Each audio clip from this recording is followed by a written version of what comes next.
Alhamdulillah الذي هدانا لهذا وما كنا لنهتدي لولا أن هدانا الله. Segala puji bagi Allah Jalla Jalaluh yang telah memperkenankan hidayahnya kepada kita, memberikan petunjuk kepada kita.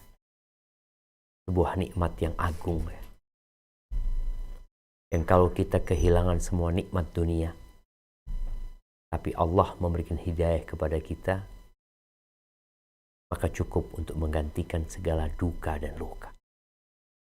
Tapi kalau engkau memiliki dunia dan isinya, tapi Allah cabut nikmat hidayah, maka ketahuilah bahwa semua kenikmatan dunia, kalau engkau memiliki dunia dan isinya, bahkan dunia itu emas, kemudian engkau ingin menebus dirimu dari adab Allah, matuqbila min. Kata Allah, nggak akan diterima dari. Maka kita bersyukur kepada Allah atas nikmat hidayah. Kita bisa ngaji lagi, menuntut ilmu lagi. Setelah cukup lama mungkin kita berlibur ya. Allahumma salli wa sallim ala abdika wa rasulika Sayyidina wa maulana Muhammadin wa ala alihi wa ashabihi ajma'in. Amma ba'd. Jamaah rahimakumullah. Sudah 16 hari kita meninggalkan Ramadan. Bagaimana kabar kita semuanya? Taqabbalallahu minna wa minkum. Apakah kita masih ingat dengan lezatnya membaca Al-Quran? Apakah kita masih mengingat dengan suasana yang begitu syahdu tatkala kita membuka lembaran-lembaran mushaf ya, kita buka satu halaman, kita selesaikan membacanya, kita mungkin membaca artinya, kemudian kita membalik halaman tersebut.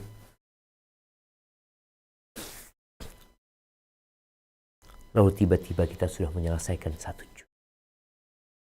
Kita nggak berhenti. Kita baca lagi. Kita tidak bosan membaca Al-Quran. Kita tidak jenuh. Bahkan semangat membara untuk berlomba-lomba meraih kebaikan. Kita nggak pernah merasa Quran itu banyak lembarannya. Tapi setelah selesai Ramadan, kita disibukkan dengan berbagai macam aktivitas. Dengan pikiran-pikiran yang tidak mendekatkan kepada Allah. Dengan ambisi yang hanya membuat kita lelah dan menderita. Sulit kayaknya kita mau menyelesaikan membaca Al-Quran. Berat sekali. Ya Allah, ada apa ya? Betapa rajinnya kita sholat malam. Dan betapa sedihnya emak-emak khususnya, para ibunda.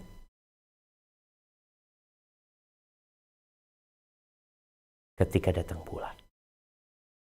Dia benar-benar, ya Allah, aku datang. Dia merasa ada banyak ketaatan yang terlewatkan. Dia merasa ada banyak amal soleh yang tidak bisa dia lakukan. Dan dia berharap kalau bisa nggak ada tuh datang bulan. Sholat di waktu malam dengan rakaat yang tidak biasa kita kerjakan. Kita ikut tahajud di malam hari. Kita memanfaatkan waktu sahur untuk berdoa. Karena ternyata di sepertiga malam akhir adalah waktu yang sangat mulia dan mustajab.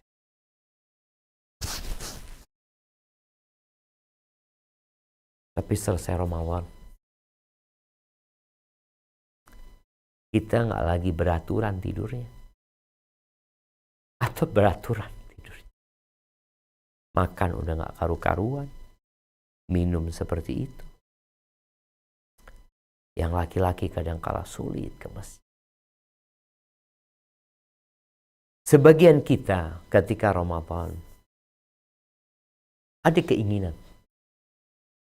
Nanti selesai Ramadan aku akan lanjutkan dengan puasa 6 hari di bulan Syawal. Aku akan bayar utang. Tapi setelah selesai Ramadan, dia masuk ke Idul Fitr.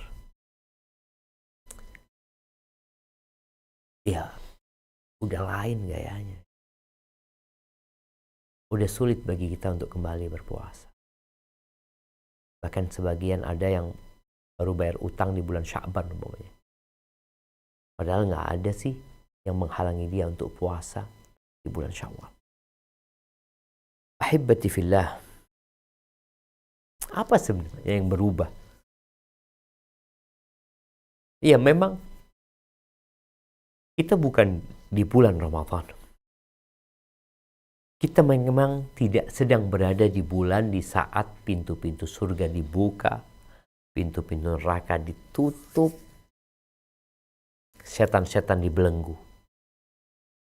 Penyeru kepada kebaikan terus menyerukan. Ada satu malam yang lebih baik dari 1000 bulan.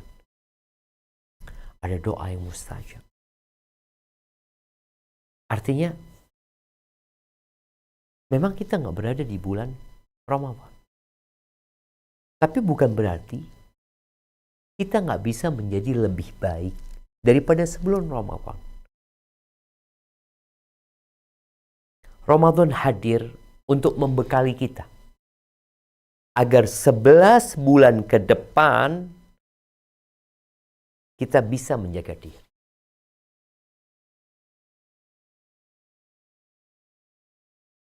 Tapi bagian kita ada yang nggak tertarik untuk melanjutkan ketaatan.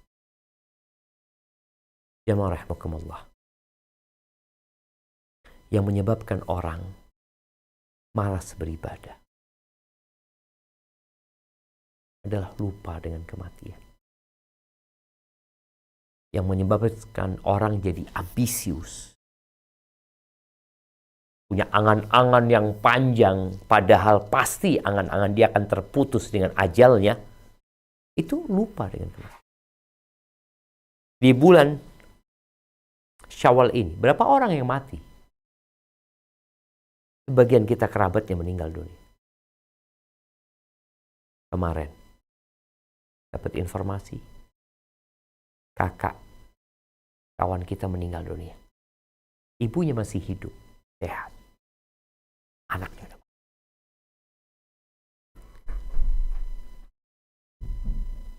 Hari Ahad. Ya, hari Ahad. Ketika kita sedang sholat subuh. Kalau saya sholat subuh, tahu-tahu ada pengumuman di masjid. Mau sholat jenazah. Ini jenazah orang dari Bekasi kalau nggak salah. Yang datang mudik ke Jember. Dan dia tidak pernah kembali lagi ke Bekasi. Mati. Kita sholatin pagi. Kemudian sholat Isya. Apa maghrib. Orang yang berduka di pagi hari itu. Dia jumpain anak. Habis sholat Isya. Ustadz, kalau tadi yang meninggal ipar anak. Ini sekarang yang meninggal. Orang tuanya. Istri. Orang tuanya dia meninggal dunia. Atau kakeknya. Meninggal dunia. Maka ketahuilah. Jangan sampai kesenangan kita di bulan Syawal ini membuat kita lupa dengan hakikat kehidupan ini. Karena di antara tanda amalan seseorang diterima, dia itu merasakan lezatnya ibadah. Seperti orang ketika makan sesuatu yang enak, kemudian disuguhkan kepada dia, mau nambah. Apa yang untuk mengatakan? Iya, mau nambah. Saya. Kenapa? Enak sekali. Selesai Ramadan. Lalu dikatakan kepadamu, engkau mau nambah puasa. Aduh. Sudah. Selamat tinggal Ramadan. Kenapa engkau nggak mau nambah? Engkau nggak merasakan lezatnya puasa. Engkau tidak merasakan lezatnya membaca Al-Quran. Boleh jadi ada masalah dengan ibadah kita kemarin. Tapi kalau kita merasakan kelezatan ibadah itu, kemudian kita mau nambah, puasanya nambah, analah 6 hari di bulan Syawal. Baca Qurannya nambahlah, ana mau nambah baca Quran. Doanya ana mau nambah, sodakonya ana mau nambah. Pokoknya ana benar-benar merasakan kelezatan beribadah. Semoga itu sebagai tanda ibadah kita diterima oleh Allah Azza wa Jalla. Sehingga kita harus selalu berdoa, memohon kepada Allah agar diberi taufik dan hidayah. Agar kita tidak dipalingkan dari jalan ketaatan menuju kemaksiatan. Kalau ada orang yang mungkin ibadahnya berkurang, ya pantas. Ramadan dia bisa hatam mungkin sepekan sekali. Kayaknya anak Syawal nggak mampu, tapi anak akan hatam insya Allah sebulan sekali. Ada lagi yang anak kayaknya nggak mampu sebulan sekali, Ustaz. Insya Allah anak 2 bulan sekali. Alhamdulillah. Khairul amali adwamuhu wa in qalla. Baik-baiknya amalan adalah yang berkesinambungan, yang terus nyambung, walaupun sedikit. Maka jamaah rahimakumullah, istiqomah itu berat. Tanpa bantuan Allah nggak akan bisa kita. Kita butuh kawan-kawan yang mengingatkan. Kita butuh majelis ilmu yang senantiasa dia menyegarkan ingatan kita, membakar semangat kita, sehingga kita mau terus beramal. Barakallahu fiik, itu mungkin sebagai muqaddimah ya. Pada pertemuan pertama di bulan Syawal ini, kita masuk ke bab kitab Adabis Safar ya. Kita udah membahas tentang disunahkan keluar pada hari Kamis ya, dan pada pagi hari. Kenapa sih kok dianjurkan pada hari Kamis ya? Ya wallahu a'lam bishawab. Ada yang berpendapat bahwasanya dikarenakan hari itu hari diangkatnya amalan hamba, dan kita tahu orang yang musafir, dia sedang melakukan perjalanan, yang perjalanan itu sebagian dari azab, dan doanya dia juga mustajab pada hari itu ketika dia melakukan safar ya. Itu boleh jadi menjadi hikmah, atau itu menjadi weekend, memang menjadi weekendnya umat Islam itu hari Kamis sebenarnya, karena dia hari liburnya hari Jumat. Jadi kalau weekend ya Kamis sama Jumat, anggap kalau 2 hari. Karena juga Nabi SAW suka safar di hari Kamis, walaupun bukan berarti beliau nggak safar di hari-hari lainnya. Beliau safar juga di hari Sabtu ketika menaklukkan kota Mekah ya. Jadi di masa sekarang ini ya kalau kita bisa keluar Kamis, alhamdulillah. Tapi kalau enggak, ya nggak masalah di hari lainnya. Kemudian berkaitan dengan waktu pagi, ini anak ingin mengingatkan kembali ya, bagaimana Rasul SAW itu berdoa, Allahumma barik ummati fi bukuriha. Ya Allah, berkahi umatku di pagi hari mereka. Jadi usahakan kita di waktu pagi itu tidak tidur. Kalau mau tidur setelah duha, setelah matahari terbit. Kenapa? Karena di situ ada berbagai macam amal soleh ya. Kalau bicara mau kerja, mau usaha di waktu pagi, mau buka tokonya di waktu pagi. Ada satu hal yang ingin Ana jelaskan ya. Ini berkaitan dengan orang yang kerja di waktu pagi. Terkadang mereka itu memiliki keyakinan sial untuk nolak orang pembeli pertama. Walaupun dia nawarnya murah, nggak sesuai, dia takut nggak kalau nanti Ana tolak orang ini, Ana takut. Padahal nawarnya nggak benar gitu.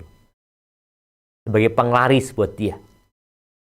Sehingga dia meyakini kalau dia menolak orang ini, nanti seharian full dia nggak akan berkah. Nggak seperti itu.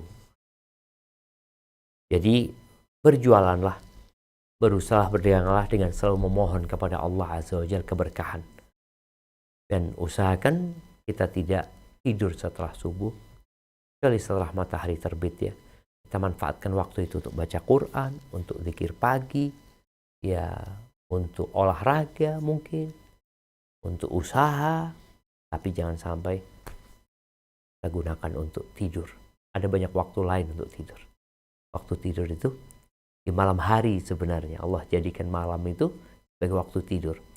Yang di siang ada waktu tidur, tidur siang ya. Tapi nggak ada anjuran untuk tidur subuh.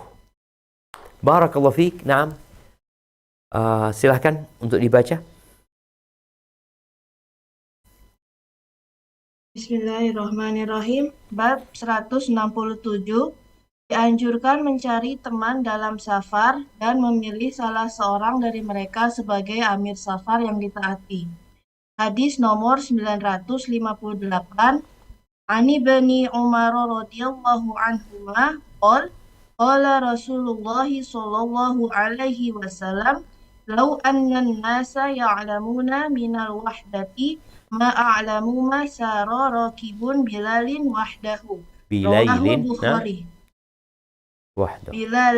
Bilailin wahdahu. Afwan. Rawahul Bukhari. Dari Umar radhiyallahu anhuma, dia berkata, Rasulullah Shallallahu alaihi wasallam bersabda, seandainya manusia mengetahui apa yang ada pada bersafar sendirian sebagaimana yang aku ketahui, niscaya tak akan ada seorang pun yang berani berjalan sendirian di waktu malam. Hadis riwayat Al-Bukhari. Barakallahu fiik ya. Di kitab Adabus Safar, kita tuh kalau berpegang teguh dengan adab dan etika, kita itu akan jadi orang yang indah. Dimanapun kita berada, kita akan dihargai sama orang. Tapi terkadang sebagian kita nggak belajar adab. Sehingga ketika bergaul dengan orang, orang jadi nggak suka. Makanya orang kurang ajar itu di bahasa Arab disebut biasanya qalilul adab. Qalilu al-adab. Adabnya sedikit. Kurang dia, adabnya kurang.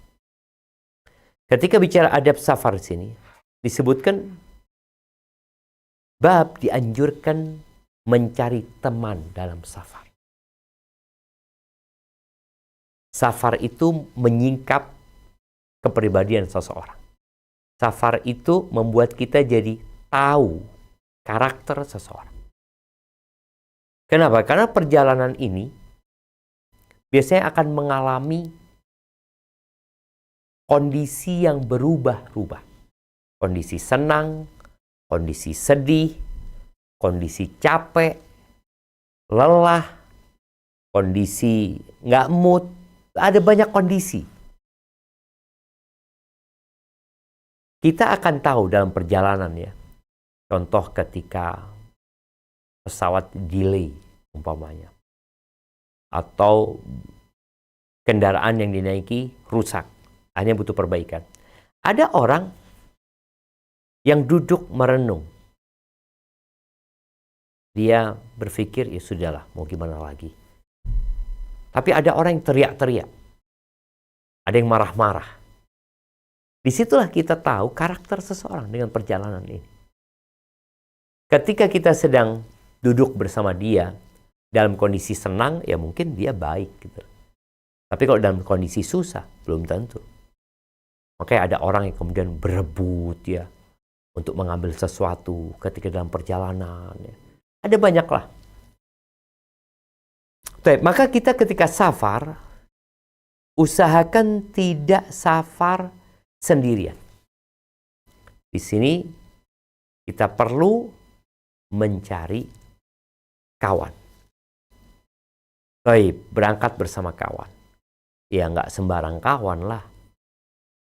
Engkau carilah kawan-kawan yang baik. Kawan-kawan yang akan menjagamu dalam perjalanan. Ketika engkau tidur, lupa tidak sholat, dia akan mengingatkanmu dan membangunkanmu. Ketika engkau dalam kondisi sedih, dia akan menghiburmu. Di saat engkau membutuhkan pertolongan, dia akan menolongmu. Karena tadi perjalanan, apalagi di masa lalu, benar-benar berat. Dan ketika kita berangkat bersama kawan, maka perlu ada pemimpin. Siapa yang jadi pemimpin? Kenapa? Supaya tidak terjadi keributan. Orang itu kalau nggak ada pemimpinnya, yang satu, momennya lagi di pertigaan, bertiga mereka. Oh, ke kanan, kata dia. Yang ini ke kiri, satu lurus. Ketika nggak ada pemimpin, boleh jadi mereka berantem.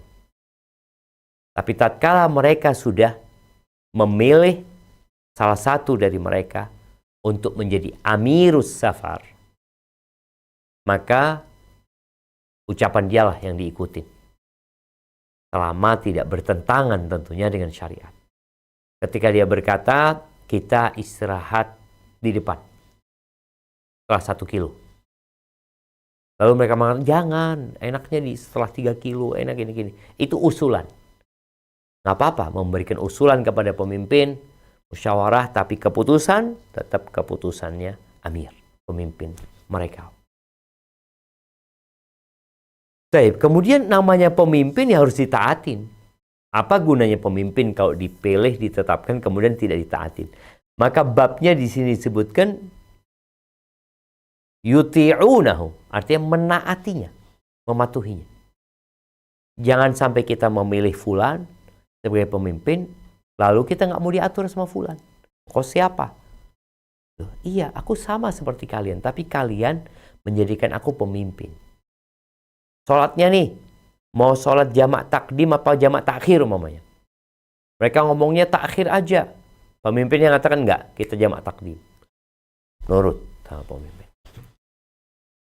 Baik, hadis pertama dalam bab ini, hadis Abdullah bin Umar radhiyallahu anhuma. Qala Rasulullah sallallahu alaihi wasallam, "Law anna an-nas ya'lamun ma fil wihdah, ya'lamuna min al-wihdah ma a'lam." Seandainya manusia mengetahui apa yang ada dalam bersafar sendirian, sebagaimana yang aku ketahui, masar rakibun bilailin wahdahu. Kata Nabi alaihi salatu wassalam, maka tidak akan ada yang melakukan perjalanan di malam hari sendirian. Di malam hari. Karena berbeda malam dengan siang. Ya, begal itu yang dia akan serang yang sendirian apa yang berkelompok? Yang sendirian. Biasanya kapan? Biasanya di malam hari gitu. Ya, ini kok salah satu dampak buruk ya. Orang yang safar sendirian. Apalagi jalannya gelap, jauh gitu loh. Tapi ada sesuatu yang Nabi ketahui yang kita nggak ketahui. Boleh jadi ya, memang setan tuh keluarnya kan banyak di malam hari ya.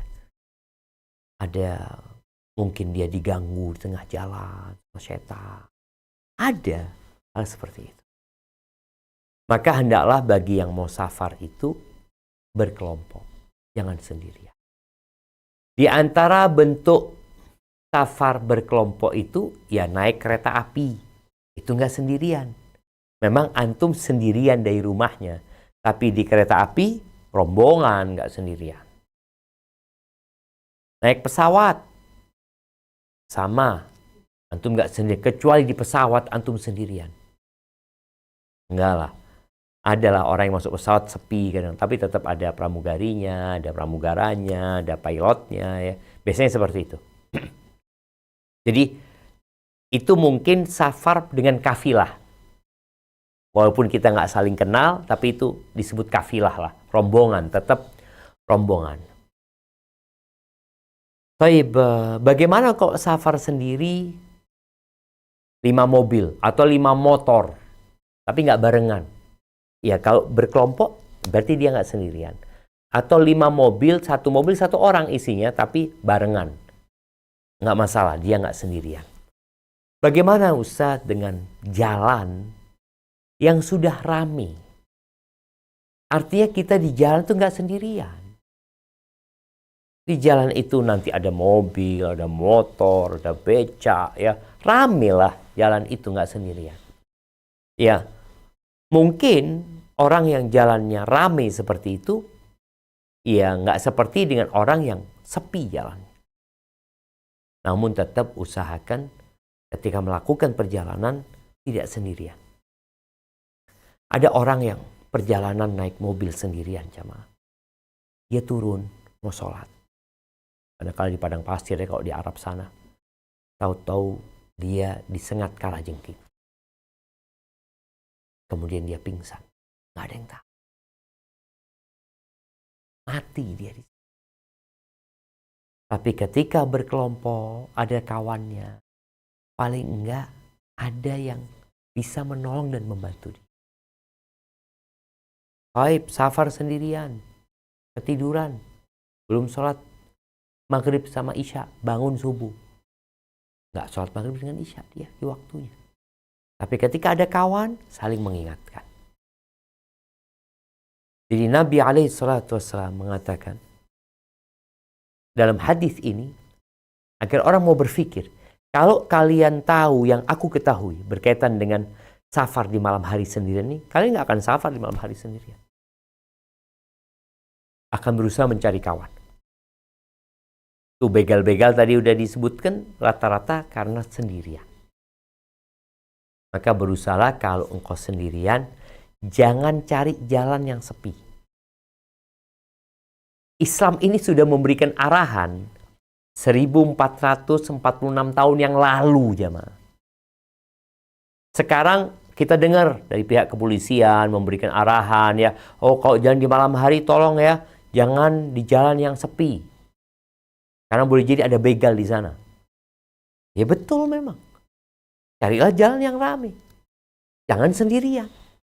Ketika berkelompok insya Allah akan lebih aman gitu ya. Baik. Dibaca hadis selanjutnya.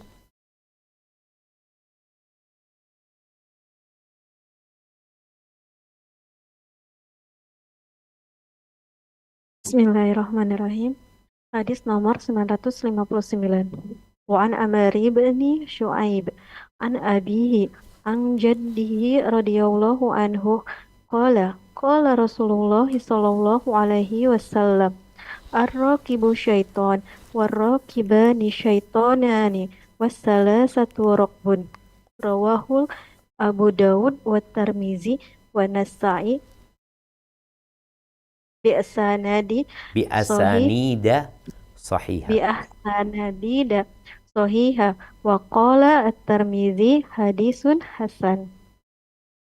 Dari Amr bin Syu'aib, dari ayahnya, dari kakeknya radhiyallahu anhu, ia berkata, Rasulullah Shallallahu alaihi wasallam bersabda, seorang pengendara bersama 1 syaiton, 2 pengendara bersama 2 syaiton, dan 3 pengendara adalah rokbun, jauh dari syaiton. Hadis riwayat Abu Daud, At-Tirmizi, dan An-Nasai dengan sanad-sanad yang sahih.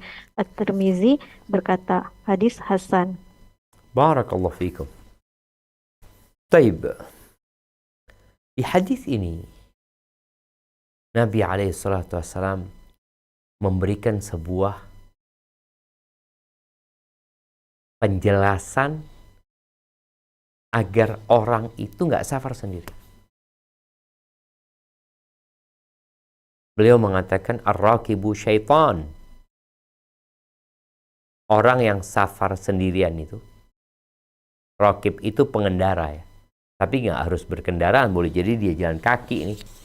Buat teman-teman yang kadang-kala mendaki gunung ya, kan safar kadang-kala mereka melakukan itu ya. Jalan-jalan sendirian, hati-hati. Setan kata Nabi SAW. Apakah yang dimaksud dengan setan di sini?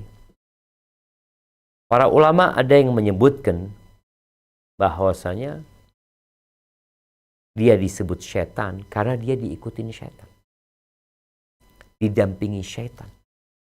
Setan itu ya kadang-kala tidur bersama manusia, jalan sama manusia. Nabi SAW menyebutkan setan. Jadi maknanya boleh jadi setan mengikuti dia. Pendapat yang kedua, yang dimaksud dengan satu pengendara itu setan, dua pengendara itu dua setan, adalah dia mengikuti jalannya setan. Setan itu suka sendirian. Setan itu tempat-tempat menyendiri. Maka ketika kau menyendiri, setan nih mendekatimu. Kecuali engkau sendirian sedang beribadah kepada Allah Azza wa Jalla. Dan Nabi menyebutkan di sini, kalau dua, masih setan. Dua setan. Kalau tiga, baru disebut rokbun. Kelompok nih. Satu gerombolan yang melakukan safar. Jadi setan itu dari satu orang dekat, dari dua orang dekat dibanding ketika dia berkelompok. Orang ketika sendirian, setan akan membisikkan hal-hal yang buruk. Setan akan berupaya untuk menyesatkan dia. Ketika dua, ya masih ada tuh setan. Maka berusaha ketika safar itu bergerombol. Artinya rombongan lah. Terus kalau sudah rombongan ada karomnya. Apa karom itu? Ketua rombongan. Biasanya jemaah haji itu ketika safar kan mereka rombongan memang. Mereka satu kloter. Kenapa ngomong jemaah haji? Karena kita di bulan Syawal udah rame nih orang-orang mau berangkat haji. Apalagi Dzulqa'dah nanti. Maka satu kloter itu dibagi menjadi beberapa rombongan. Satu rombongan kalau nggak salah dulu bisa sampai 40-45 orang ya. Ketuanya namanya karom. Kemudian karom ini membagi anak buahnya menjadi regu. Dulu satu regu isinya 9 orang. Ya kurang lebih lah. Mungkin dari satu kota ke kota lain berbeda-beda. Tapi ada pemimpinnya. Karena kalau sudah kelompok ada pemimpinnya. Kenapa? Ya kalau nggak ada pemimpinnya akan menyebabkan banyak keributan terjadi tanpa ada penyelesaian. Yang awalnya berangkat baik-baik, pulang bertikai. Jangan. Maka usahakanlah ketika safar itu ya bertiga kalau bisa. Kalau nggak bisa bertiga, berdua. Kalau nggak bisa ya sendirian, tapi tadi disebutkan jangan salah pilih jalan. Apalagi kalau jalannya di malam hari. Barakallahu fiik. Saya dilanjutkan. Bismillahirrahmanirrahim. Hadis nomor 960. Wa an Abi Sa'idin wa Abi Hurairah radhiyallahu anhuma qala Rasulullah sallallahu alaihi wasallam idza kharaja salasatun fi safarin fal yu'ammiru ahadahum. Hadisun hasan rawahu Abu Daud bi isnad hasan. Dari Abu Sa'id dan Abu Hurairah radhiyallahu anhuma, keduanya berkata, Rasulullah Shallallahu alaihi wasallam bersabda, jika ada 3 orang yang keluar untuk safar, maka pilihlah salah satunya sebagai amir atau pimpinan. Hadis hasan diriwayatkan oleh Abu Daud dengan sanad hasan. Barakallahu fikum. Di hadis ini mengandung anjuran agar kalau safar itu 3 orang. Tidak kurang jumlahnya dari 3 orang. Kalau 3 orang, ini pas udah nih. Ini rombongan nih. Maka pilihlah salah satu menjadi ketua rombongan. Bagaimana kalau ternyata nggak bisa? Cuma berdua. Suami istri. Mudik nih. Suami istri mudik aman lah. Pemimpinnya sudah ada bersama mereka. Siapa? Suami. Suaminya pemimpin di rumah, di jalan ya tetap suaminya. Tapi bagaimana kalau ini bukan suami istri? Kalau dua orang yang melakukan perjalanan, mudik naik motor dari Jakarta ke Balikpapan, atau dari Jakarta kemana lah, mereka naik motor. Perlu pemimpin atau tidak? Karena hadisnya disebutkan 3. Sebagian para ulama mengatakan iya enggak. Nabi SAW menyebutkan 3. Baru milih pemimpin. Tapi ulama lain mengatakan enggak. Berkaitan jumlah ini lemah. Mafhumul adat ini lemah dalam hal ini. Kalaupun 2, tetap harus pilih pemimpin. Supaya tidak terjadi pertikaian. Orang itu kalau ada pemimpinnya, dia tahu mau kemana. Tapi kalau nggak ada, 2 orang ini bisa ribut. Maka hendaklah ketika kau safar, walaupun berdua, tetap membuat ketetapan. Musyawarah, syuf, antum menjadi pemimpin. Duitnya atau antum, umpamanya seperti itu. Antum mau lewat mana, ana ikut. Karena mungkin nanti ngasih usulan, tetap keputusannya ada di tangan antum. Kita mau mabit di mana, kita mau istirahat di mana, kita mau makan di mana. Kalau enggak kan ribut kalau nggak ada pemimpin. Jadi memang maslahatnya hendaklah, kalau bicara maslahat, Nabi SAW sudah memberikan arahan, ya 3 orang lah, jangan 2 orang. Tapi kalau ternyata memang tidak mampu mendatangkan 3 orang untuk bersama-sama, karena motor hanya cukup untuk 2 orang. Kemudian mungkin kawan ini pulangnya naik kereta yang lainnya, sedangkan anak naik motor cuma berdua.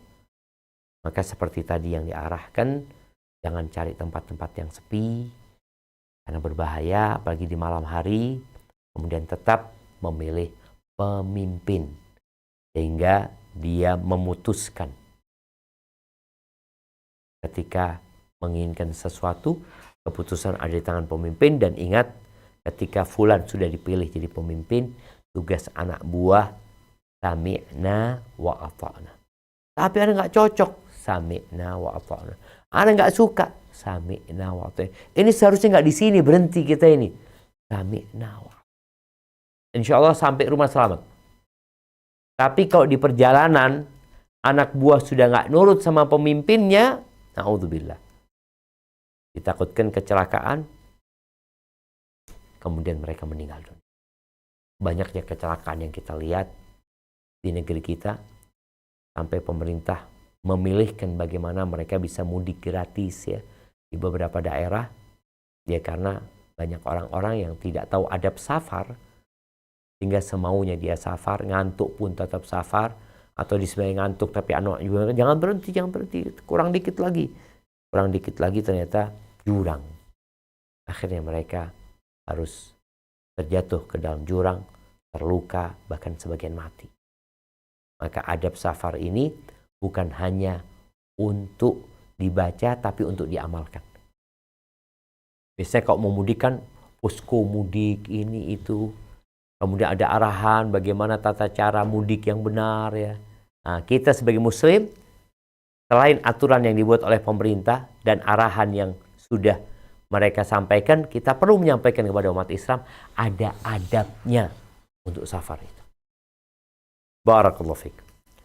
Nah, dilanjutkan.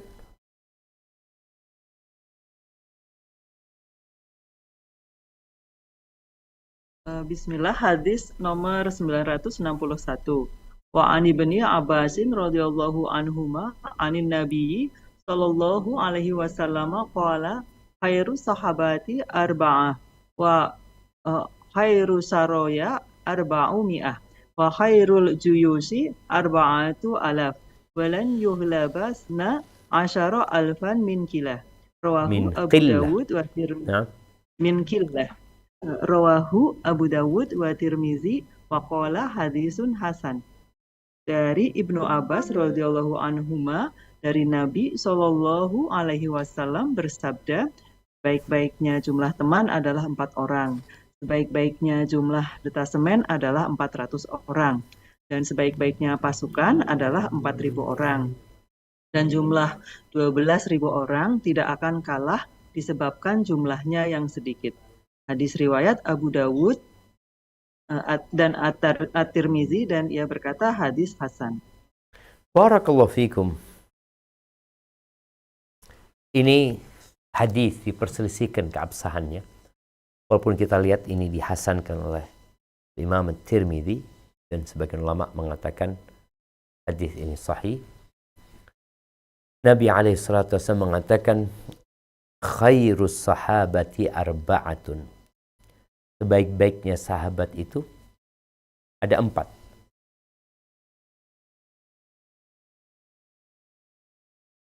Ada yang memaknai sebaik-baiknya kawan dalam perjalanan itu 4. Jadi kalau melakukan perjalanan itu ya 4 orang gitu. Karena babnya kan bab memilih kawan nih dalam perjalanan. Nabi alaihissalatu wassalam menyebutkan ya paling sedikit 3 orang gitu loh. Kalau 4 udah baik banget nih. Jadi kalau mereka melakukan perjalanan dengan 4 orang itu udah bagus dan maslahatnya besar. Ada yang berpendapat yang dimaksud dengan khairus sahabati arba, sebaik-baiknya jumlah teman adalah baiknya sahabat itu 4 orang. Yang dimaksud adalah al-khulafa al-arba'ah. Yang dimaksud adalah Abu Bakar, Umar, Uthman, dan Ali. Tapi ini sepertinya jauh dari makna tersebut. Karena memang babnya bab tentang memilih kawan dalam perjalanan. Oke, ini diarahkan ya 4 orang lah ketika engkau melakukan perjalanan atau bersamamu jadi 5 gitu. 4 plus 1 dirimu jadi 5. Wa khairus saraya arba'miyah. Dan Nabi alaihissalatu wassalam mengatakan sebaik-baiknya pasukan yang dikirim itu 400. Kembali ke sebaik-baiknya sahabat dalam perjalanan itu 4 orang ya. 4 orang melakukan perjalanan. Jadi kan kadang-kadang 2 orang berangkat, ada urusan 2 orang nungguin ya. Jadi 4 orang ini jumlah yang bisa disebut apa bahasanya? Jumlah yang ideal. Belum ideal sebenarnya. Yang minimal, kalau bisa lebih banyak lebih bagus gitu loh. Kalau jumlahnya bisa 6, bisa 10, lebih bagus. Jumlah minimal tadi kan 3. Tapi kalau engkau bisa 4 itu lebih bagus lah. Lebih ideal daripada 3. Tapi semakin banyak mungkin semakin bagus sehingga bisa saling tolong-menolong di antara mereka. Dan sebaik-baiknya pasukan itu, saraya ini bisa bermakna pasukan yang dikirim. Dulu peperangan Nabi SAW itu ada yang dihadiri sama Rasul SAW namanya ghazwah. Ada yang tidak dihadiri sama Nabi SAW disebut syariah biasanya. Nabi mengirim pasukan, bisa jadi pasukan itu pasukan berkuda atau naik onta atau jalan kaki. Nabi menyebutkan SAW di sini adalah 400 orang. Jadi kalau ngirim satu kelompok pasukan, peleton umpamanya ya, dikirim untuk menyerang, untuk apa? 400. Wa khairul juyush arba'miyah. Sebaik-baiknya pasukan. Kalau saraya itu diterjemahkan di sini detachment ya. Ya, tadi kelompok kecil yang dikirim untuk menyerang, untuk mengawasin, untuk mencari informasi, untuk mengkaji tentang satu kondisi, 400 orang. Tapi sebaik-baiknya pasukan secara kelompok itu, ya kalau bisa jumlahnya 4.000 orang. Perang Badar, jumlah pasukan Nabi SAW itu, ada Nabi situ. Itu full pasukannya, cuma 300 orang. 300 belasan, nggak sampai 400. Ketika perang Mu'tah, Nabi SAW mengutus sahabat itu jumlahnya 3.000 orang. Ketika perang Uhud, pasukan Nabi SAW hanya 700 orang. Ketika perang Khandaq, jumlah pasukan Nabi SAW, ya pada waktu itu sekitar 3.000 orang dan pasukan musuh 10.000 bahkan lebih. Taib wa khairul juyushi 400 wa la yughlaba 12 alfan min qillah. Dan 12.000 pasukan itu tidak akan dikalahkan disebabkan jumlahnya yang sedikit. Artinya kalau 12 orang ya seharusnya menang gitu loh. Jumlah kalian banyak gitu. Apalagi di masa itu perang itu mengandalkan jumlah. Kenapa? Karena senjatanya ya pedang sama pedang nih. Pedang ketemu pedang. Ketika satu pedang ketemu sama 7 pedang, maka satu pedang biasanya kalah. Gitu. Jumlahnya banyak masalahnya. Maka Nabi SAW menjelaskan dalam hadis ini, nggak akan kalah kalau pasukannya jumlahnya 12.000 karena jumlahnya. Tapi boleh jadi kalah karena hal lain, bukan karena jumlah. Boleh jadi kalah karena ada pengkhianatan di situ. Boleh jadi kalah dikarenakan ada ujub di antara mereka. Seperti ketika perang Hunain, jumlah pasukan Nabi SAW 12.000. Allah Azza wa Jalla mengatakan, wa yawma Hunainin id a'jabatkum kathratukum falam tughni ankum syai'a wa dhaqat 'alaikumul ardu bima rahubat thumma wallaytum mudbirin. Ingat pada perang Hunain. Ketika kalian ujub, bangga dengan jumlah kalian yang banyak. Sampai mau kita nggak akan dikalahkan nih. Karena jumlah kita banyak nih. Akhirnya Allah berikan kekalahan kepada mereka. Mereka kabur semuanya. Kecuali beberapa orang saja. Kemudian setelah itu Allah berikan rahmatnya dan Allah menangkan mereka. Tapi tadi jumlah 12.000 ini jumlah yang tadi ideal banget kalau pasukan jumlahnya segitu. Tapi kalau ternyata jumlah itu tidak didukung dengan mungkin persenjataan yang lengkap, tidak didukung dengan solidaritas yang erat di antara mereka, tidak didukung dengan ya kondisi jiwa yang terus berharap kepada Allah Azza wa Jalla, ya boleh jadi kalah gitu. Jadi di hadis ini dijelaskan bahwasanya khairus sahabati arba'atun, baik-baiknya sahabat dalam perjalanan 4 orang, jadi bukan 5 orang sebenarnya, 4 orang.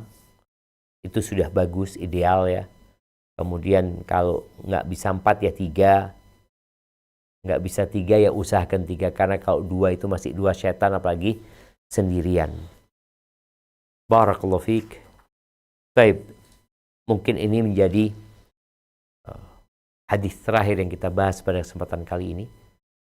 Kita dapat beberapa adab dalam perjalanan tentang memilih hari, kemudian memilih waktu, lalu memilih kawan yang baik, kemudian setelah memilih kawan, ya memilih pemimpin. Hendaklah ketika melakukan perjalanan, ketika berkelompok, ketika rombongan, memilih pemimpin. Dan pemimpin itu ditaati, dipatuhi. Karena kalau nggak dipatuhi, nggak ada gunanya pemimpin itu. Dan kita menyelisihi arahan Nabi alaihi salatu wassalam. Ketika beliau menyuruh memilih pemimpin, lalu kita memilih pemimpin tapi tidak menaatinya, maka kita menyelisihi apa yang diperintahkan Nabi SAW. Atau kita nggak memilih pemimpin, karena setiap orang mau, enggak lah, nggak usah pemimpin-pemimpinan, kita urusan sendiri-sendiri. Gitu. Nah, itu sudah benih-benih pertikaian sudah tumbuh sebelum mereka melakukan perjalanan. Hadza wallahu a'lam bishawab. Saya serahkan ke moderator kita atau host kita untuk memimpin jalannya tanya jawab. Barakallahu fikum. Barakallah Ustaz, Alhamdulillah lazi binikmati tatimu solehat. Sekali lagi kalau Ustaz, jazakallah khair barakallahu fikum. Ustaz yang telah memberikan nasihat fawaid tausiah wasilah, ilmu dan penjelasan dari kitab Syarih Riyadhus Shalihin karya Imam An-Nawawi rahimahullah pada hari ini. Alhamdulillah, dan sebelum masuk ke sesi kedua yaitu sesi tanya jawab seperti biasa, kami Guru Bank Muslimah sebelumnya ingin mengucapkan terima kasih juga kepada channel-channel di media sunnah yang turut serta menyiarkan merelay kajian pada hari ini, yakni selain Guru Bank Muslimah kita ada Sapa Muslim, Artvisi, Abiyati TV, Tarawiyah TV, Hisbah TV, Marhaban TV, Yayasan Kajian Sunnah Semarang atau YKSS, Wesal TV, Hijrah TV. Kami ucapkan jazakumullah khair wa barakallahu fikum. Dan kita akan membuat sesi tanya jawab mungkin insya Allah dalam 30 menit ke depan. Pertanyaan, jika saya punya anak perempuan dan anak saya ini disekolahkan di luar, misalnya luar kota, kita antarkan dia ke kota atau negara tersebut, lalu apakah jika dia sudah resmi mukim, apakah dia masih dikatakan bersafar di tempat itu atau tidak Ustaz? Artinya perlu didampingi atau tidak perlu Ustaz? Demikian Ustaz pertanyaannya. Barakallahu fikum. Nah, kalau bicara orang yang sudah tinggal di sebuah daerah, apalagi kalau kita tahu sebagian ulama mengatakan musafir itu nggak lebih dari 4 hari ya. Ketika dia lebih 4 hari, tempat itu dia disebut mukim. Maka semua hukum safar tidak berlaku buat dia. Dia harus sholatnya sempurna. Berbuka puasa udah nggak boleh, dia nggak musafir lagi gitu loh. Jadi kalau dia nggak ada mahramnya di situ, nggak ada masalah, dia udah bukan musafir gitu loh. Perjalanannya aja ini disebut musafir. Jadi dari kota dia ke kota itu disebut safar.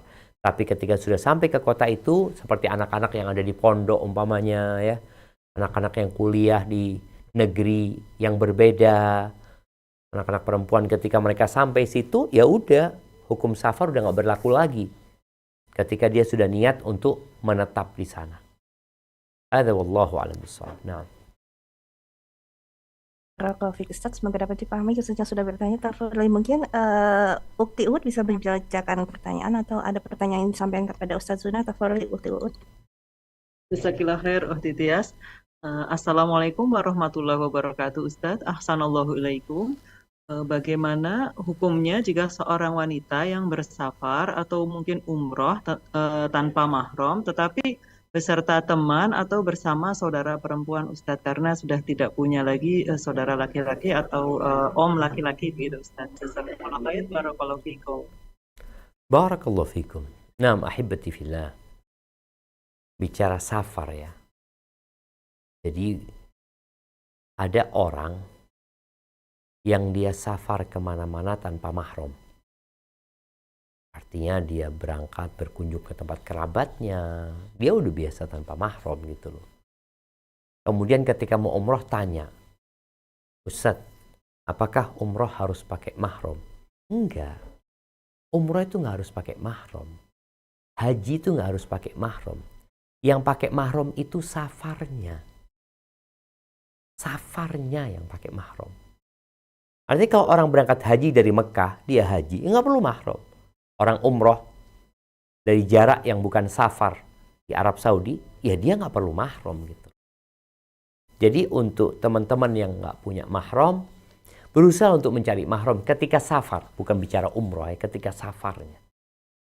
Tapi ketika dia nggak punya mahram, karena kebutuhan dia untuk melakukan perjalanan yang tidak memungkinkan untuk ditunda, ya silahkan dan perbanyak istighfar. Maka buat teman-teman yang nggak punya mahram, memperbanyak istighfar, mohon ampun kepada Allah Azza wa Jal, dan memastikan ada jaminan keamanan buat dia ya. Seperti itu. Tetap anak arahkan untuk melakukan ibadah umrah kalau butuh safar dengan mahram. Tapi kalau tidak memungkinkan, pastikan engkau berangkat dengan rombongan yang memberikan keamanan buat engkau, membantumu untuk menjalankan agamamu dengan baik. Hadza wallahu a'lam bishawab. Barakallahu fiik Ustaz. Tafadhali Ukti Ras, ingin ada pertanyaan yang bisa disampaikan kepada Ustaz Zuna? Saya bacakan pertanyaan dari jamaah aja Ustadz ya. Assalamualaikum Ustadz. Afwan izin bertanya di luar tema Ustadz. Ana seorang akhwat. Beberapa tahun lalu Ana ada calon yang insya Allah soleh yang kita satu sama lain sudah merasa cocok. Namun ada beberapa halangan yang membuat dia belum datang. Kita sama sekali tidak ada kontak selama beberapa tahun ini. Namun Ana sering melihat status beliau seolah-olah meyakinkan. Yang jadi pertanyaan, Ana mulai gelisah mengenai masalah perjodohan ini. Teman-teman, tetangga, orang tua sudah menjodohkan Ana, namun Ana belum tenang dengan pria yang pertama ini. Apakah yang Ana harus lakukan, Ustadz, karena Ana dijodohkan dengan Tunggu Afan, yang pertama itu ikhwan yang dia kenal. Iya, sepertinya Ustadz. Tapi mungkin belum ada tindak lanjutnya mungkin Ustadz. Yang pertama itu yang dia kenal ya. Yang dia kenal sendiri, tapi ikhwan itu nggak datang ke rumahnya gitu. Ya, mungkin belum melamar atau seperti belum ada kelanjutannya Ustadz. Kemudian pihak keluarga menjodohkan.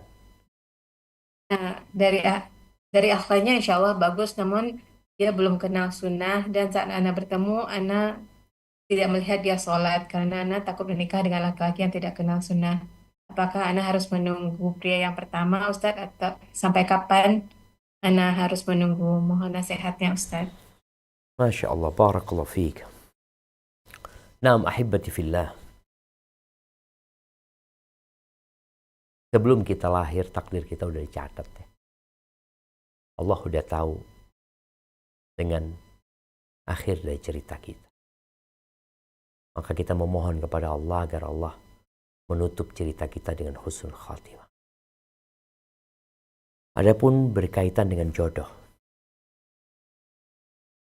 Tatkala engkau sudah pas dengan yang pertama. Pas dengan yang pertama ini artinya secara agamanya dia baik, secara akhlaknya dia mulia. Ini yang perlu engkau pastikan. Karena terkadang perempuan ini kenal dengan laki-laki, dia jatuh cinta sama laki-laki. Dia senang dengan laki-laki tersebut. Dan orang kalau sudah senang, itu akan lupa dengan semua keburukan dia. Dan ini banyak terjadi di masyarakat. Setelah menikah, mereka baru tahu ternyata pasanganku nggak seperti yang aku harapkan.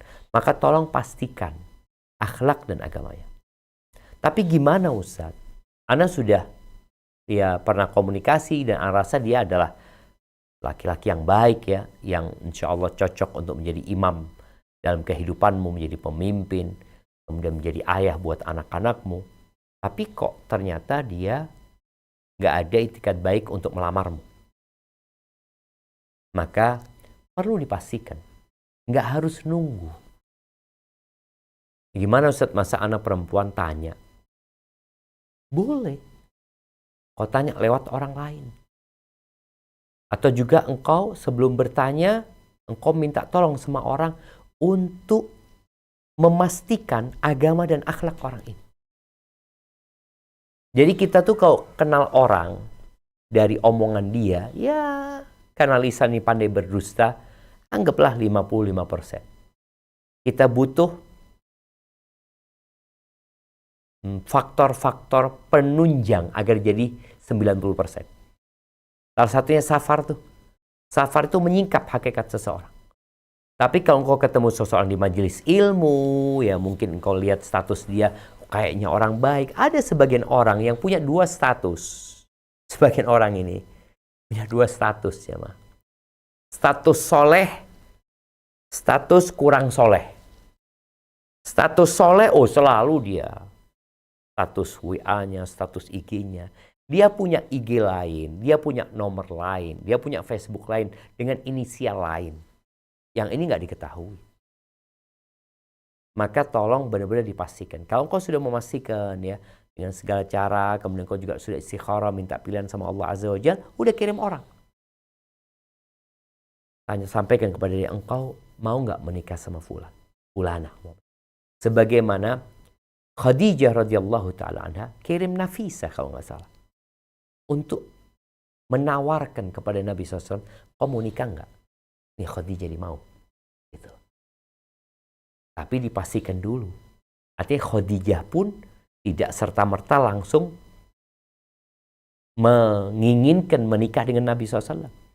Setelah perjalanan safar dari Mekah ke Syam, bawa dagangannya Khadijah, dan di situ ada pendampingnya Nabi Muhammad SAW, yaitu Maisarah, yang kemudian dia memberikan informasi yang lengkap tentang Nabi Muhammad SAW. Di situ Khadijah semakin tertarik. Maka kalau engkau memang tertarik dengan dia, pastikan dahulu, kemudian kirim orang, nggak masalah. Kalau ternyata dia nanti mengatakan, iya aku sebenarnya ingin, tapi masalahnya aku belum punya kesiapan dari sisi harta. Aku juga punya keluarga sepertinya masih belum mengizinkan. Jadi engkau punya jawaban, ada jawaban. Kalau bicara tadi yang dijodohkan sama keluarga, kalau ternyata dia tidak sesuai dengan kriteria laki-laki yang soleh, maka jangan. Lebih baik engkau menunggu dan berusaha semoga Allah kirimkan laki-laki yang soleh. Dengan catatan engkau selalu solehah di dirimu sendiri dan berusaha untuk menjaga hubungan baik sama keluarga. Hadza wallahu a'lam bissawab. Kalau Ustaz, masih ada pertanyaan dari Ummu Raja. Mbak Aida, tafadhali bisa bertanya kepada Ustaz langsung. Assalamualaikum warahmatullahi wabarakatuh. Waalaikumsalam warahmatullahi wabarakatuh. Assalamualaikum ilaik ya Ustaz. Barakallahu fiik. Ana mau bertanya tentang sholat ketika kita safar. Maksudnya seperti ini. Biasanya kebetulan anak kan sekarang tinggalnya di Doha. Jadi biasanya kalau misalkan liburan untuk pulang ke Indonesia itu Ana pulang ke rumah Ana sendiri seperti itu. Nah, ketika Ana pulang itu tidak ada apa namanya tidak memang Ana akan kembali lagi ke Doha seperti itu ya. Jadi sudah ada waktunya Ana misalkan Ana pulang ke Indonesia itu hanya sekitar 2 minggu seperti itu. Nah, untuk sholatnya ketika kita berada di Indonesia itu apakah sholat kita itu boleh diringkas selama kita berada di Indonesia tersebut, Ustadz, walaupun kita pulang ke rumah kita sendiri. Seperti itu. Siap. Itu saja, Ustadz. Jazakallah khair. Assalamualaikum warahmatullahi wabarakatuh. Waalaikumsalam warahmatullahi wabarakatuh. Jamaah, berkaitan dengan masalah safar ini, ada kondisi-kondisi yang kita dapat memastikan itu safar. Tapi ada kondisi-kondisi yang kita ragu. Baik di jarak, baik di jumlah hari. Maka ketika engkau ragu, hendaklah engkau sholat lengkap, tanpa dikosor. Karena hukum asalnya ya engkau nggak safar gitu, hitungannya. Hukum asalnya ana sholat duhur 4 rakaat gitu. Kalau ternyata kondisi safarnya ini diragukan, maka sholat 4.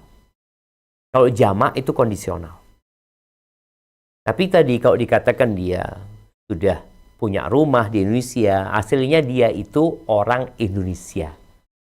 Orang umpamanya orang Jakarta. Dia di Doha itu merantau, dia mukim di sana. Maka tatkala dia pulang ke Indonesia, pulang ke kampungnya, pulang ke rumahnya, maka dia memang penduduk situ dia. Maka tidak dikatakan safar. Ini rumahku, aku memang tinggal di sini.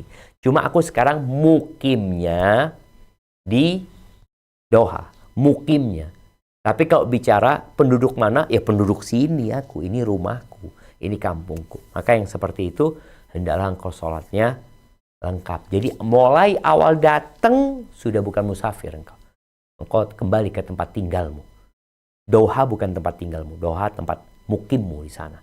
Tapi engkau tempat tinggalmu yang sebenarnya adalah yang tadi dikatakan engkau punya rumah dan engkau akan balik ke situ. Sekarang engkau sedang bekerja, merantau atau ikut suami merantau, tapi engkau akan balik ke situ. Hadza wallahu a'lam bissawab. Nah. Barakallahu fiik, Ustaz. Ini ada pertanyaan Ustaz mengenai safar masih.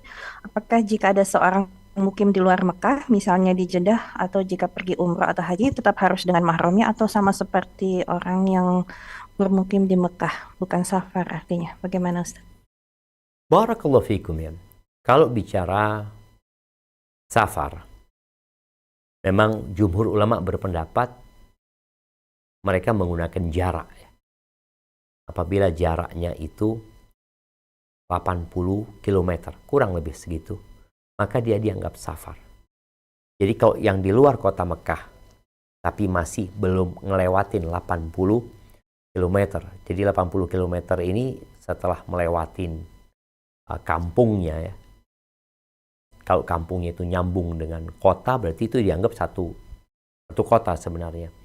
Tapi ketika dia sudah melewatin perkampungannya dengan jarak 80 km, maka itu dianggap musafir.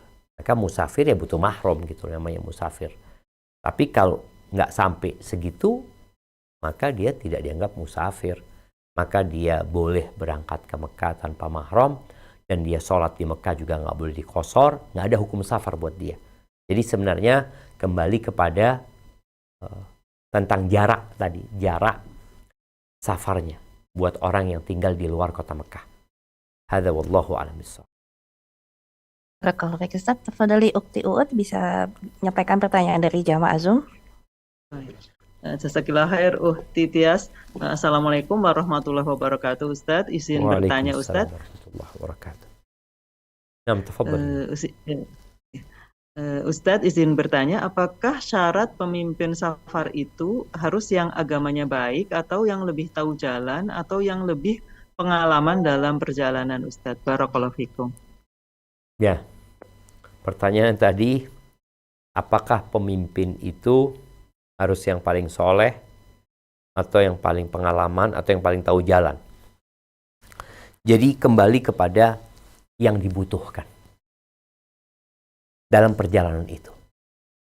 Kalau kita lihat di beberapa peperangan, Nabi SAW mengangkat pemimpin bukan yang paling afdol dari sisi kesolehannya, tapi boleh jadi yang dibutuhkan saat itu adalah pemimpin yang paling ngerti peperangan.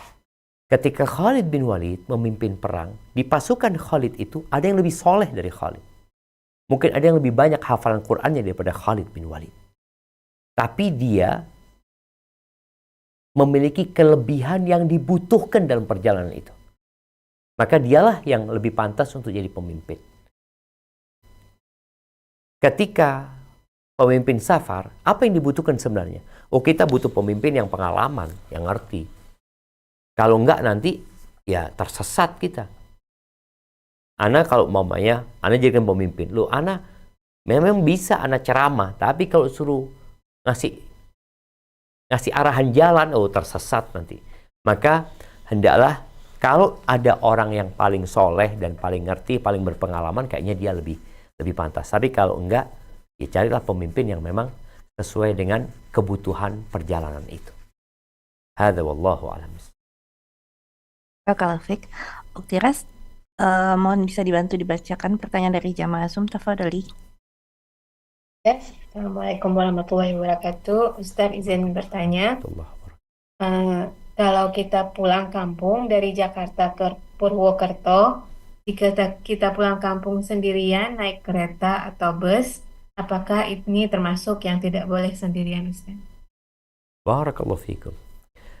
Ya, tadi disebutkan bahwasanya hendaklah seorang itu tidak safar sendirian. Kalau bisa dia safar bertiga, berempat lebih baik. Yang kemudian milih pemimpin.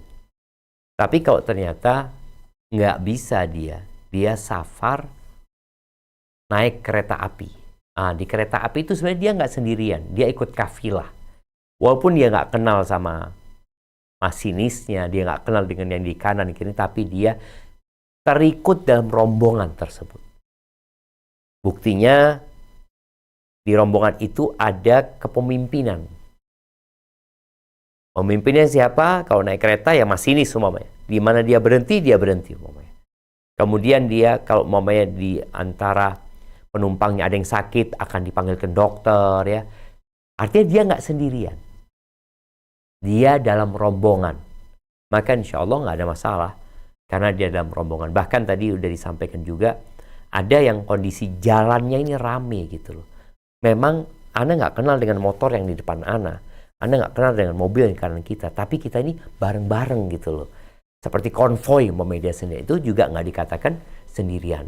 Maka dikatakan kafilah yang terkelompokkan gitu ya. Hadza wallahu a'lam bishawab. Nah. Kalau Ustaz, mungkin boleh 3 pertanyaan lagi Ustaz? Nah, tafadhal insyaallah ya. Insyaallah Ustaz. Ini ada pertanyaan masih dari jamaah Zoom. Assalamualaikum warahmatullahi wabarakatuh. Umu izin bertanya kepada Ustaz. Assalamualaikum warahmatullahi wabarakatuh Ustaz Syafiq dan keluarga. Semoga sehat selalu. Ustaz izin bertanya, saya punya anak putri yang masuk fakultas teknik. Kondisinya menjadi Anak apa? maba. Fakultas teknik. Kondisinya Anak menjadi perempuan, anak maba. laki? Anak putri Ustaz, perempuan. Putri. Oke. Nah, Kondisinya menjadi maba. Mereka banyak acara yang menggabungkan laki-laki dan perempuan. Kemudian pernah ada acara menginap satu angkatan untuk satu proyek angkatan. Saya sudah beri pekerjaan ke anak saya. Kalau ibu dan ayahnya tidak mengizinkan, bagaimana ya Ustadz sikap kami sebagai orang tua di zaman sekarang? Alhamdulillah anak saya nurut, tapi saya takut jika dia tidak enak dengan teman-temannya karena banyak tidak diizinkan oleh kami. Selain itu anak saya bercita-cita suatu saat bisa sekolah S2 di luar negeri. Bagaimana kami harus bersikap terhadap anak perempuan ini Ustadz? Demikian pertanyaannya. Allahu Akbar jamaah. Allah Azza wa Jalla mengatakan innama amwalukum wa auladukum fitnah. Wallahu indahu ajrun azim. Kata Allah, sesungguhnya harta kalian dan anak-anak kalian adalah fitnah. Ujian dari Allah. Di sisi Allah ada pahala yang besar. Kita mengemban amanah yang tidak mudah. Dari sejak kecil kita diperintahkan untuk mengajari anak-anak kita bagaimana dia mendirikan sholat ya. Bagaimana dia berpuasa, bagaimana dia menjadi anak yang soleh, soleha. Ketika besar nanti dia akan menikah, dibawa oleh suaminya. Kalau anak perempuan. Bagaimana orang tua menyikapi hal itu? Yang pertama, tatkala memang kita bisa memilihkan sekolah, ya ini juga jadi PR buat kita semuanya jamaah. Ini PR buat kita semua. Karena ingin setiap muslim memikirkan hal ini. Kita itu butuh universitas yang benar-benar menjalankan aturan syariat gitu. Bagaimana laki-laki dan perempuan, bagaimana murid dengan gurunya. Ada banyak hal yang perlu diperbaiki di diri kita, di keluarga kita, di masyarakat kita, dan di negeri kita. Kita mulai dari diri kita. Maka kalau tadi katakan anak perempuan kita ini bisa tidak mengikuti acara-acara yang mudarat buat dia, maka dilarang, nggak apa-apa. Kalau dikatakan nanti dia nggak enak ya istilah kita perlu orang tua memberikan dukungan kepada dia. Yang dicari adalah keridhaan Allah, bukan keridhaan manusia.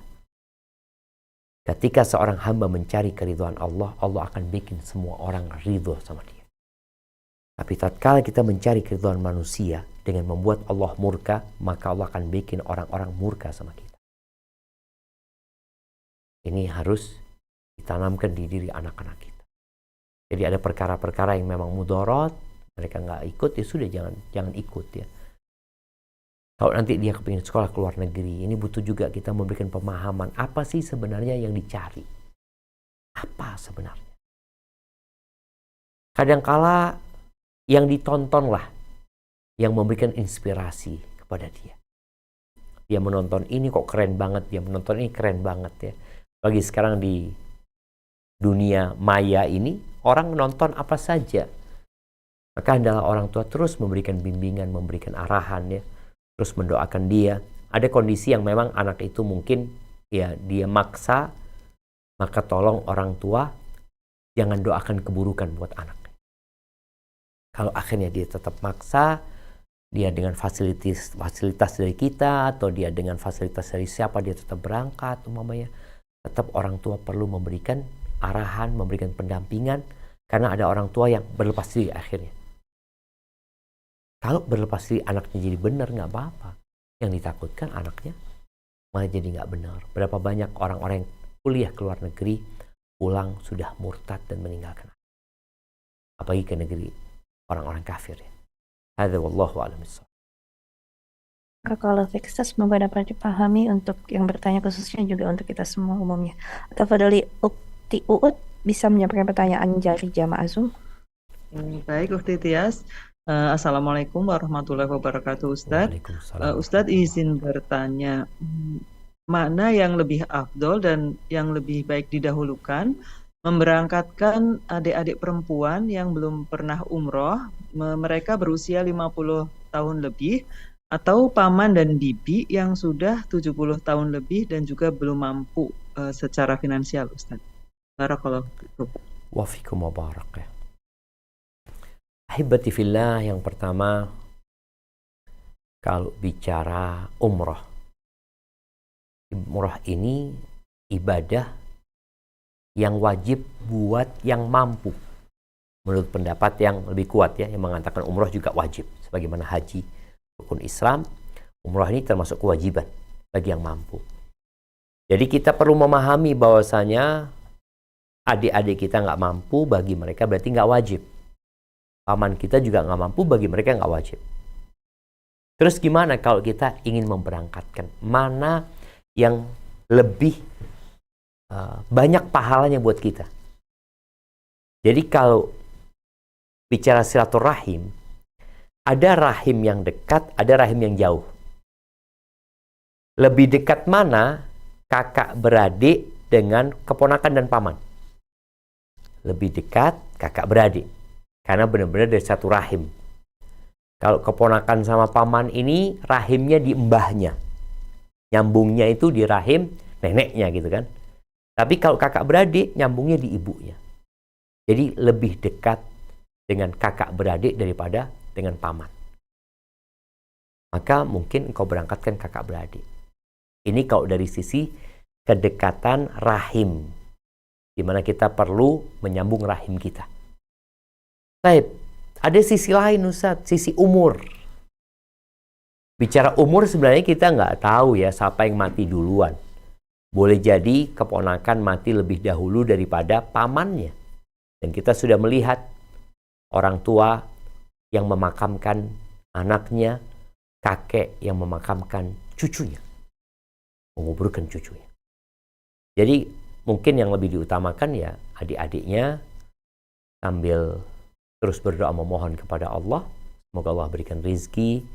Dan ketika kau punya niat memberangkatkan, aku ingin memberangkatkan adik-adik dan umpamanya paman dan bibi, insya Allah. Insya Allah kau mulai dengan adik-adikmu, dan semoga kau punya rizki, kau bisa berangkatkan paman. Kapan? Wallahu a'lam bishawab. Semoga niatmu dicatat, dan semoga paman dan bibi dikasih umur yang cukup untuk akhirnya bisa melaksanakan ibadah umur. Hadza wallahu a'lam bishawab. Nah. Barakallahu fiik, Ustaz. Mungkin insyaAllah 2 pertanyaan terakhir ya Ustaz ya, izin. Tafadhali Uktiras bisa membacakan pertanyaan dari jamaah Zoom. Ustaz, ini pertanyaan salah satu teman di Middle East juga Ustaz.